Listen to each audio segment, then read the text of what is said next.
Morocco का visa लगवाएं, Morocco जाएं, क्योंकि मोरक्को स्पेन के बिल्कुल साथ है और मोरक्को से स्पेन आपको एक दिन में जो है ना पहुंचा दिया जाएगा। थोड़ा सारा समंदर है, वहां से शिप जो है ना जाते हैं मोरक्को से स्पेन आपको लेके जाएंगे।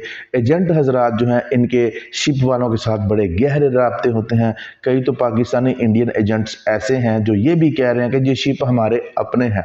इस बात में कितनी सच्चाई है ये आज की वीडियो में मैं आपको डिटेल से बता दूंगा। आप दुबई में हैं, इंडिया में हैं, पाकिस्तान में हैं, बांग्लादेश में हैं, आपने मोरक्को कैसे जाना है, कितने पैसों में जाना है और मोरक्को से वाकई क्या स्पेन की डंकी लगती है और अगर लगती है तो कैसे लगती है और उसका रेट क्या होता है। आज की वीडियो को एंड तक लाजमी देखिएगा।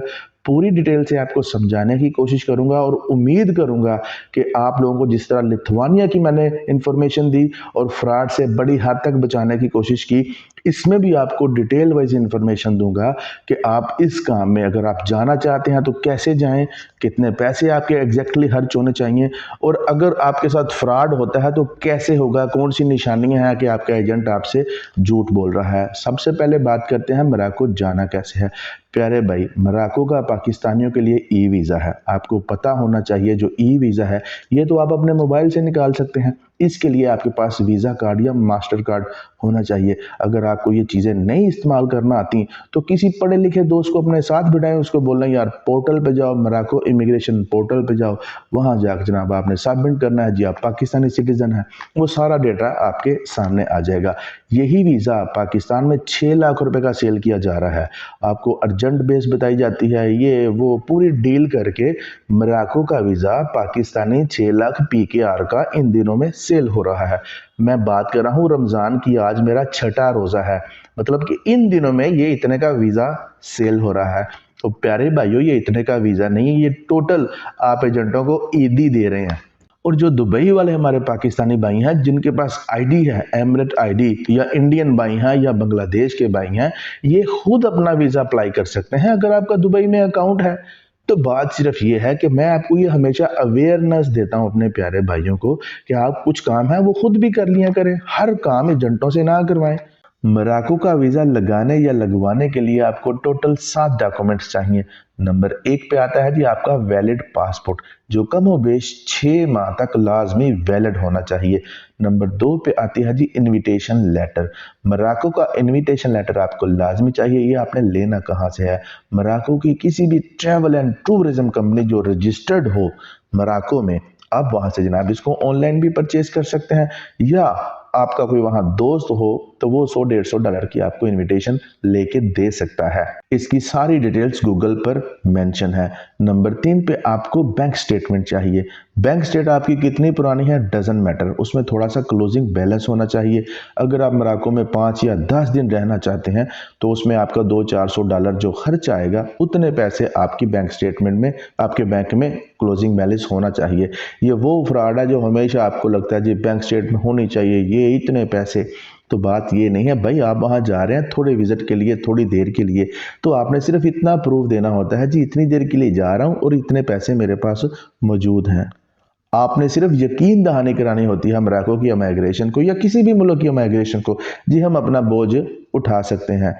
नंबर 4 पे आता है जी ट्रैवल इंश्योरेंस। आप 10 दिन के लिए मोरक्को जा रहे हैं, 20 दिन के लिए जा रहे हैं, आपने किसी भी रजिस्टर्ड कंपनी से अपनी ट्रैवल इंश्योरेंस करवानी है जो कि आपकी फाइल में लाजमी साथ लगती है। नंबर 5 पे आपकी ईमेल होना बड़ी ज़रूरी है। जब आपकी अपनी ईमेल आपके फॉर्म पोर्टल में सबमिट होगी तो उसके साथ अगर कोई इशू बनता है, कोई प्रॉब्लम फेस करनी पड़ती है तो इमिग्रेशन वाले आपको अप्रोच कर सकें, आपको ईमेल करके आपको बता सकें, या कोई ज़्यादा डॉक्यूमेंट्स की रिक्वायर पड़ जाए तो आपसे वो मांग सकें। सो ईमेल जो है ये आपके और इमिग्रेशन ऑफ मोरक्को के दरमियान एक राब्ते के लिए काम करता है। इन डॉक्यूमेंट्स के साथ साथ प्यारे भाइयों आपका क्रेडिट कार्ड या मास्टर कार्ड का होना बहुत ज़रूरी है। आपको पता है कि जैसे ही आप कभी ऑनलाइन कोई चीज़ परचेज करते हैं, चाहे वो इनविटेशन लेटर है, वीज़ा है, टिकट है, तो आपको क्रेडिट कार्ड का नंबर देना पड़ता है या क्रेडिट कार्ड मारना पड़ता है। बिल्कुल इसी के साथ आपको कभी कभार इमिग्रेशन वाले ओवर डॉक्यूमेंट्स भी आपसे मांग सकते हैं। अब आप ये सोचेंगे जी ओवर डॉक्यूमेंट्स क्या होते हैं? ये जो डॉक्यूमेंट्स मैंने आपको अभी तक बताए हैं, ओवर डॉक्यूमेंट्स का इससे कुछ लेना देना नहीं है। ओवर डॉक्यूमेंट्स ये होते हैं कि अगर आप शादीशुदा हैं तो प्रूव करें। इमिग्रेशन वाले आपसे आपका मैरिज सर्टिफिकेट नादरा का रजिस्टर्ड जो होता है पाकिस्तान से वो मांग सकते हैं। इमिग्रेशन वाले ओवर डॉक्यूमेंट से आपसे होटल बुकिंग मांग सकते हैं। कन्फर्म होटल बुकिंग हमें दिखाएं, वो आपको दिखानी पड़ जाती है। ये सारा मामला आपका ईमेल के थ्रू इमिग्रेशन के साथ चलता रहता है। नंबर 3 पे जो ओवर डॉक्यूमेंट्स वो मांगते हैं वो होती है जी रेजिडेंसी। कभी कभार ऐसे होता है जी आप दुबई के रेजिडेंस हैं, कतर के रेजिडेंस हैं, सऊदीया के रेजिडेंस हैं, तो इमिग्रेशन वाले आपसे कहते हैं भाई हमें प्रूव तो करो, आपने बता दिया जी आपके पास रेजिडेंसी है, अब हमें सेंड करो, हमने भी रेजिडेंसी देखनी है। इसको कहते हैं जी ओवर डॉक्यूमेंट्स। ये 3 जो मैंने आपको अभी बताए हैं, ये ओवर डॉक्यूमेंट्स वो आपसे तब मांगते हैं जब उनको शक पड़ जाता है कि ये बंदा शायद हमसे झूठ बोल रहा है। अब बात आगे पीछे जी प्रोसेस टाइम कितना लगता है और इसकी फीस कितनी होती है।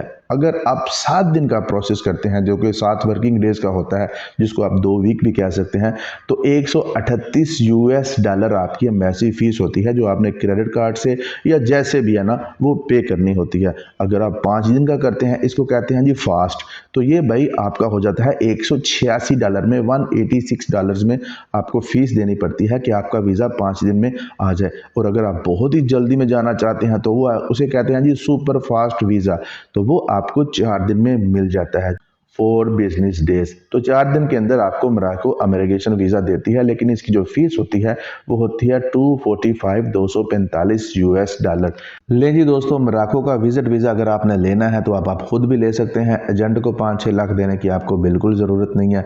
उम्मीद है आपको इस वीडियो की समझ आ चुकी होगी। अब बात करते हैं जी मोरक्को से आपने स्पेन कैसे जाना है, मोरक्को से स्पेन की डंकी कितने में लगती है और कैसे लगती है, और इसमें कितना खतरा है, किस तरफ खतरा है, मोरक्को की तरफ खतरा है या दूसरी साइड पे खतरा है, पानी में डूबने के चांस हैं कि नहीं, और यहाँ का रेट क्या है।